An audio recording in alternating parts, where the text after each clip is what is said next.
17 de julho de 2018. João Mendes, 38 anos, sumiu nas águas turvas do Rio Negro.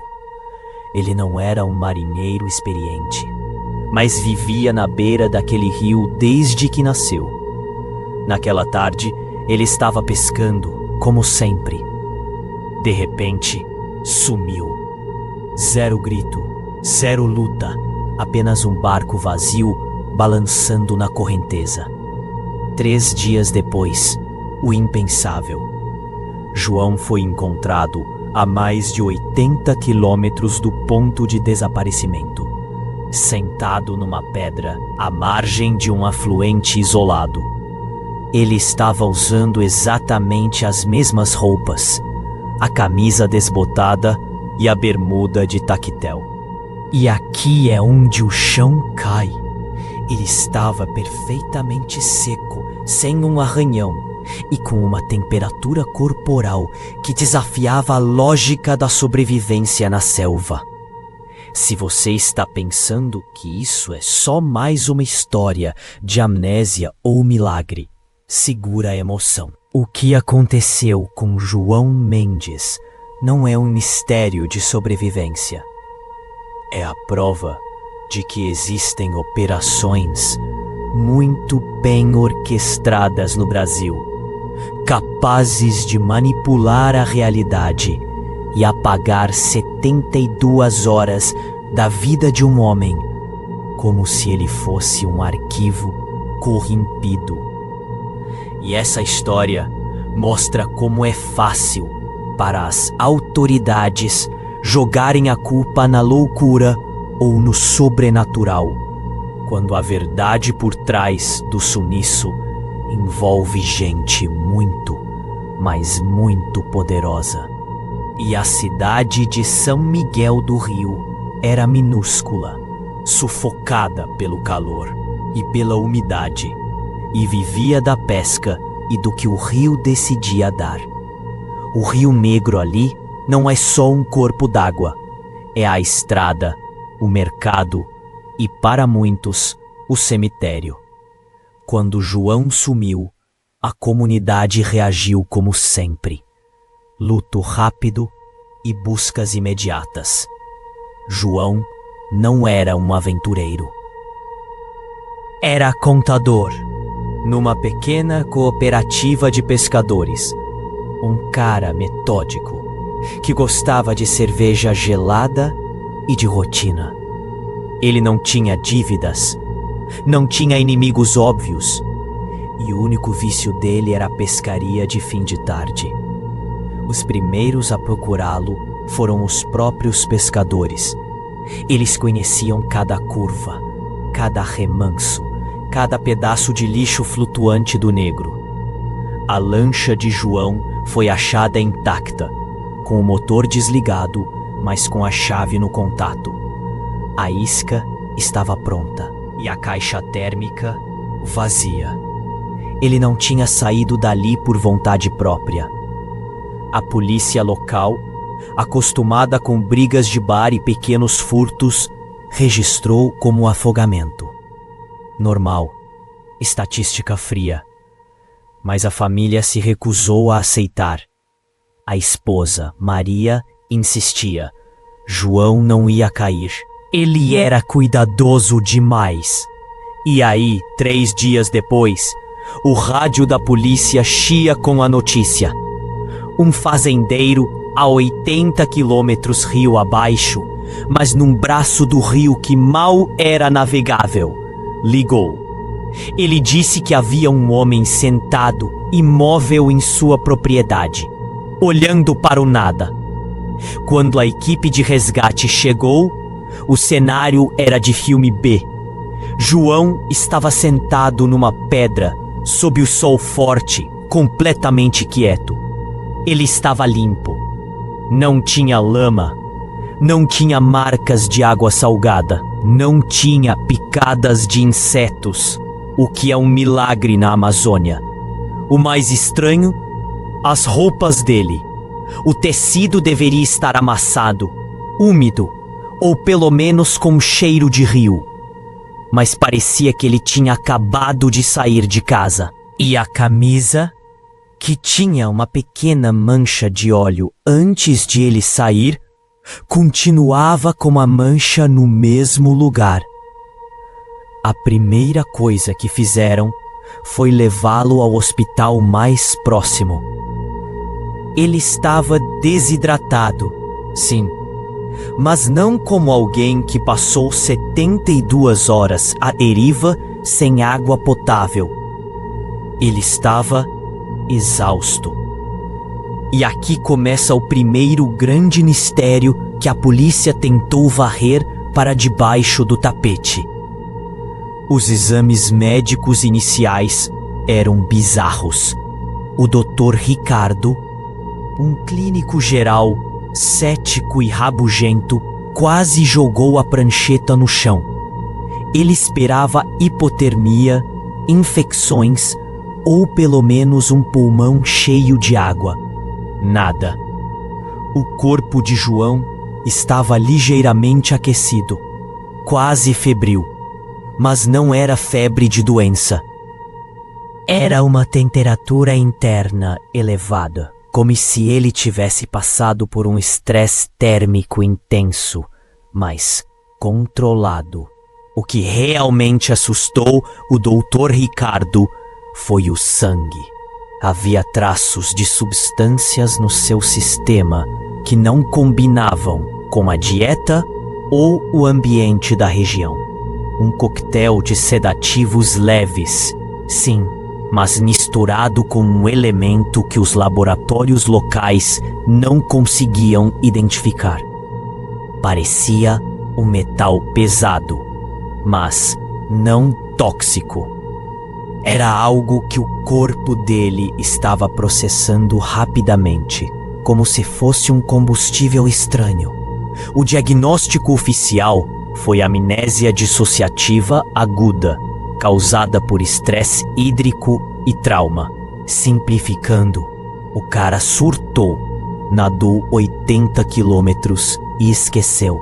Mas você, que está me assistindo, sabe que a vida real não é tão limpa assim.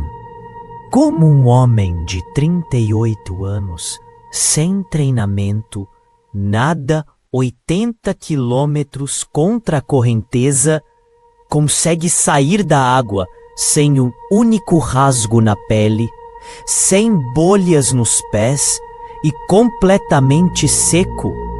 Eu te digo, ele não nadou, ele foi transportado.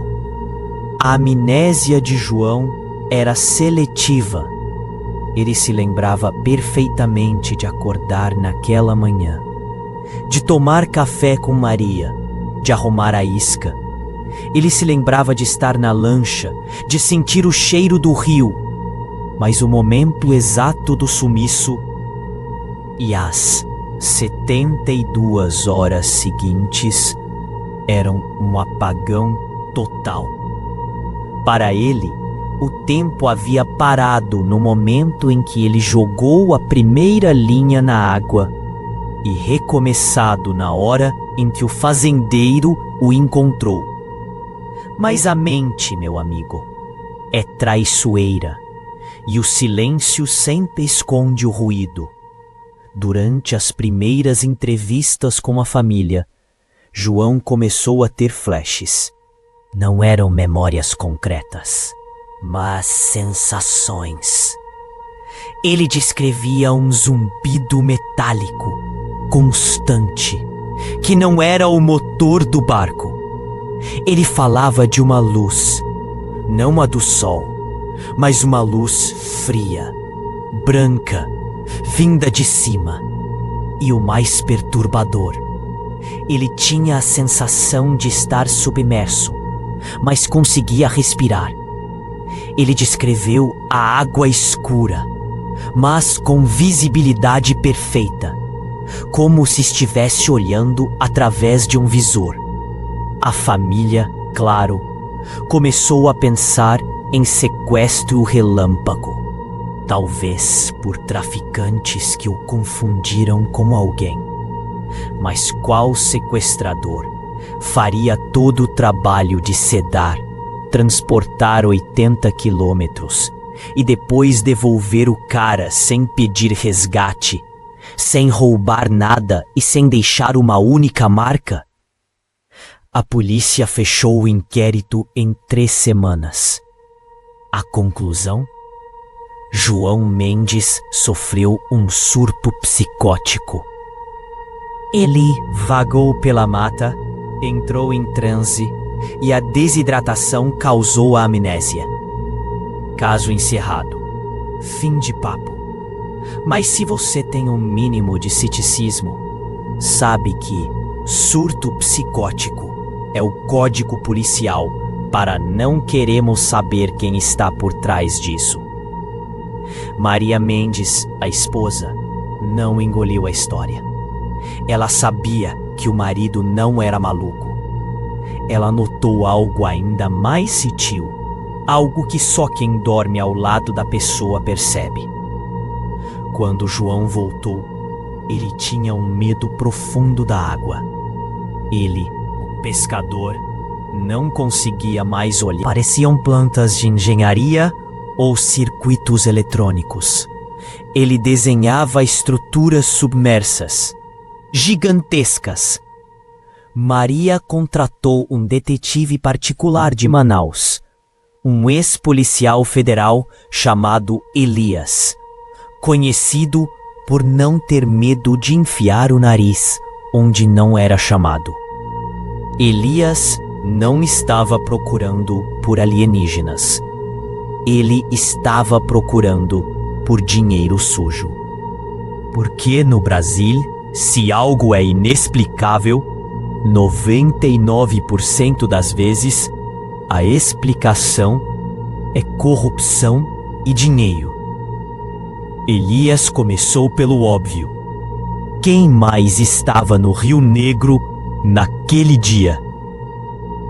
Ele descobriu que na mesma época do desaparecimento, havia uma atividade de patrulha fluvial incomum. Não da Marinha, mas de uma empresa de segurança privada com sede em São Paulo. Essa empresa, a Guardiões do Rio, era contratada por grandes corporações agrícolas e de mineração que operam na região, muitas delas com histórico de desrespeito ambiental. Elias percebeu que a polícia local não estava ineficiente. Ela estava protegendo. O detetive Elias conseguiu acesso, através de um contato antigo na ANP, Agência Nacional do Petróleo, a relatórios de sobrevoo da área onde João desapareceu. E o que ele encontrou foi o primeiro soco no estômago dessa história. A área de desaparecimento de João não era uma área de pesca qualquer. Era um ponto de intersecção de 3 grandes dutos subterrâneos que transportavam produtos químicos e minérios de forma clandestina, fugindo da fiscalização. Elias levantou a hipótese. João, o contador da cooperativa de pescadores, não estava pescando por esporte. Ele estava fazendo o que sempre fez: contando. Ele estava documentando o impacto ambiental desses dutos. Talvez ele estivesse tirando fotos, talvez coletando amostras de água para denunciar o desastre ecológico que estava matando o sustento de seus vizinhos. E se essa é a verdade, a história muda completamente. João não foi vítima de um acidente. Ele foi vítima de espionagem corporativa. Mas isso ainda não explica a parte mais surreal: o sumiço perfeito e o retorno seco, sem feridas.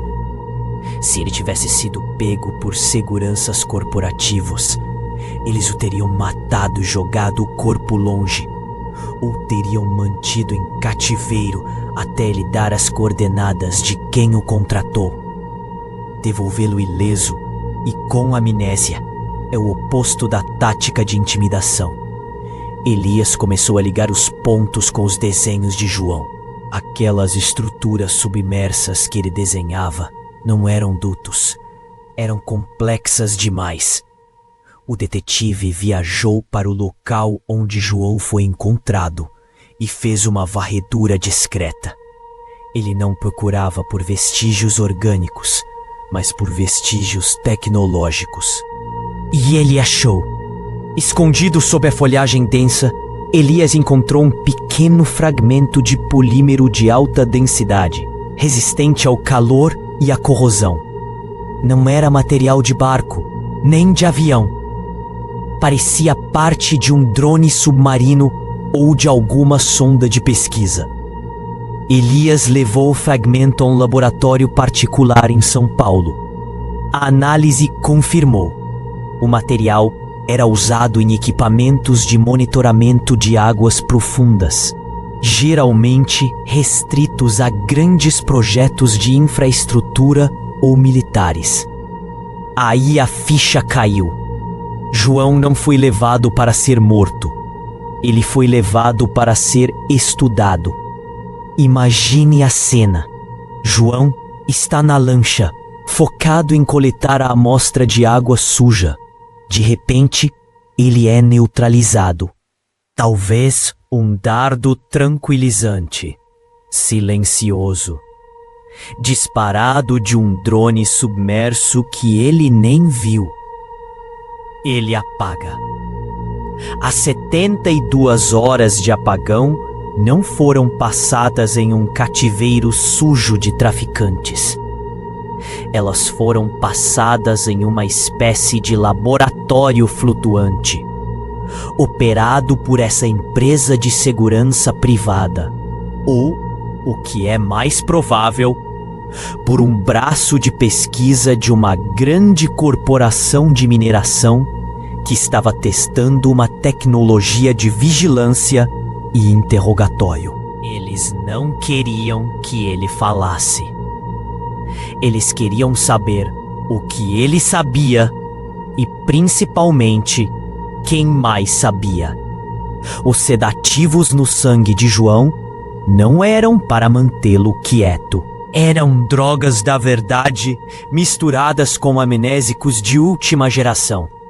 E a temperatura corporal elevada que o médico notou, Elias levantou a hipótese de que ele foi submetido a um processo de desinfecção ou limpeza acelerada, talvez usando radiação de baixo nível ou calor controlado, para garantir que ele não carregasse consigo nenhuma prova física, como um microfone escondido ou vestígios do laboratório. A perfeição da devolução era a assinatura. Pensa comigo.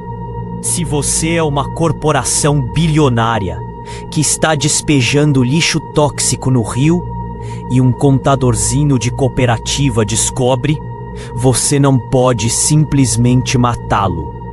Isso atrai a Polícia Federal e a mídia.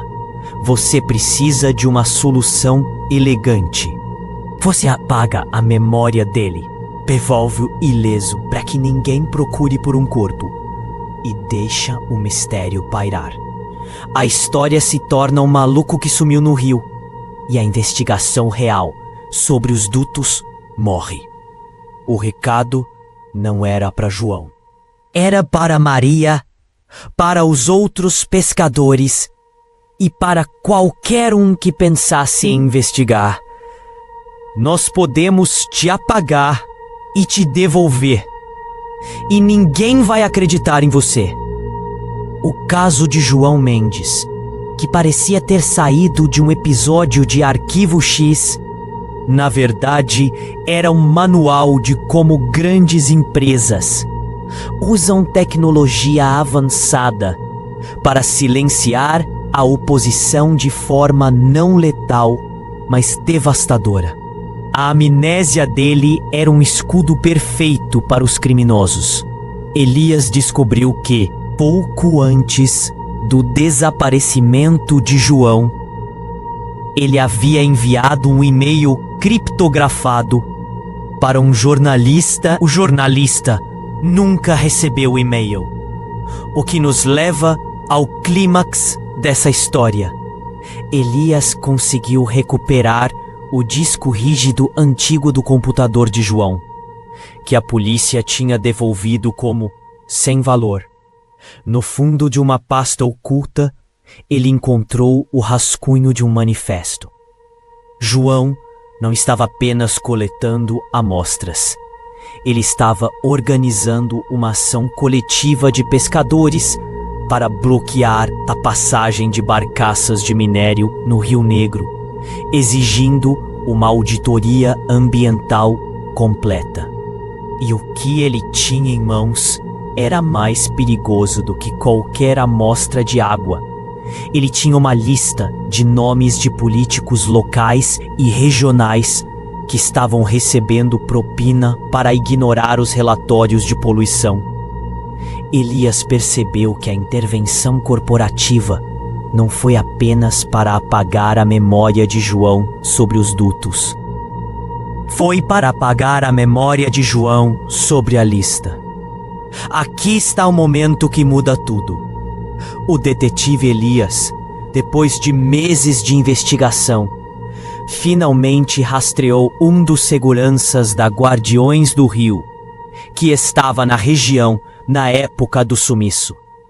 O segurança, que havia sido demitido recentemente e estava com raiva, concordou em falar sob anonimato por uma quantia considerável. O que ele revelou é de gelar o sangue. João Mendes foi levado para uma unidade submersível, uma espécie de submarino de pesquisa disfarçado de balsa de dragagem. Lá, ele foi submetido a um interrogatório químico. O objetivo era extrair o nome do jornalista e os detalhes da lista de propinas.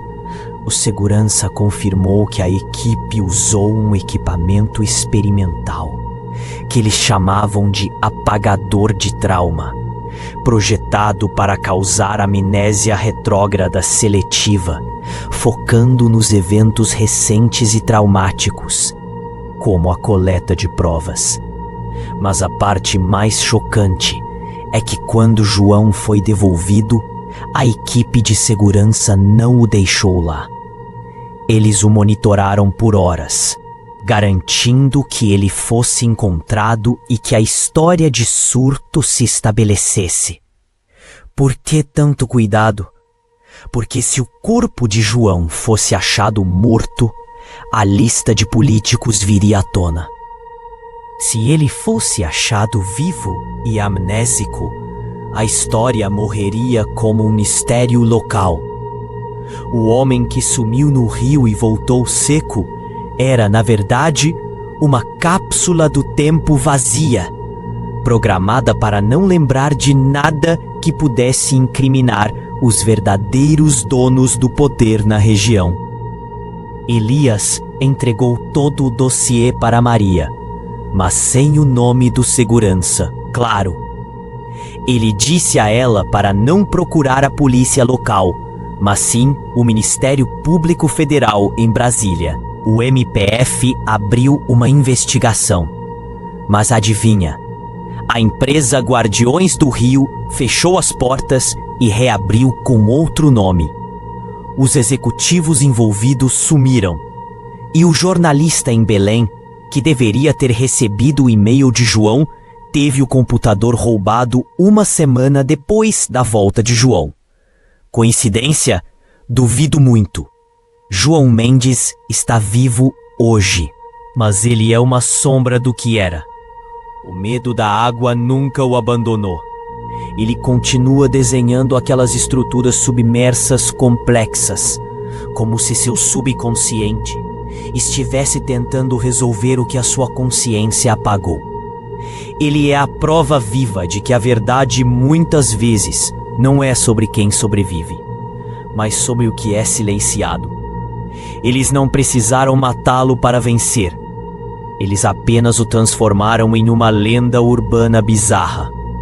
E é por isso que esse caso me incomoda tanto, porque a tecnologia e o dinheiro sujo criaram o crime perfeito, um desaparecimento que se resolveu sozinho, mas que deixou a vítima permanentemente danificada e a justiça permanentemente cega. O que aconteceu com João Mendes não é um milagre, é um aviso. Um aviso de que no Brasil, se você ameaça o lucro de quem manda, eles não vão te matar. Eles vão te reescrever. E aí? O que você acha? Por que as autoridades preferiram fechar o caso como psicose em vez de investigar a empresa de segurança privada que monitorava a área com tecnologia de ponta?